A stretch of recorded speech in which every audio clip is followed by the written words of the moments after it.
આમોદ પોલીસે ખેતીવાડી બજાર સમિતિના ગેટ પાછળથી ગાંજાના જથ્થા સાથે બાપ દીકરાની ધરપકડ કરી। આમોદ પોલીસ પાસેથી મળતી પ્રાપ્ત માહિતી અનુસાર આમોદ ખેતીવાડી ઉત્પન્ન બજાર સમિતિ પાસે આવેલા પાછળના ગેટ ઉપર એક ગલ્લામાં ગેરકાયદેસર રીતે ગાંજાનું વેચાણ કરવામાં આવે છે તેવી બાતમીને આધારે આમોદ પોલીસે રેડ કરી જયંતિભાઈ ભગવાનભાઈ વસાવા ઉંમર વર્ષ 59 તથા જયેન્દ્રભાઈ જયંતિભાઈ વસાવા ઉંમર વર્ષ 26 બંને રહેવાસી આમોદ તાલુકા પંચાયત નવી નગરી જિલ્લો ભરૂચની ધરપકડ કરી હતી। પોલીસે બાપ દીકરા પાસેથી ગાંજાનો જથ્થો જપ્ત કરી narcotics drugs and psychotropic સબસ્ટાન્સીસ act હેઠળ કાયદેસરની કાર્યવાહી હાથ ધરી હતી।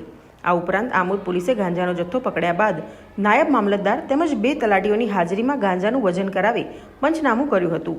દુકાનના ગલ્લાની આડમાં બાપ દીકરાએ પોતાના આર્થિક લાભ માટે પ્રતિબંધિત કેફી પદાર્થ ગાંજાને વેચાણ કરવાના ઈરાદે રાખતા પોલીસે ગાંજાનો 130.1 ગ્રામની કિંમત ₹1301નો મુદ્દામાલ જપ્ત કર્યો હતો। આમોદ પોલીસે ફરિયાદ નોંધી આગળની કાર્યવાહી હાથ ધરી હતી।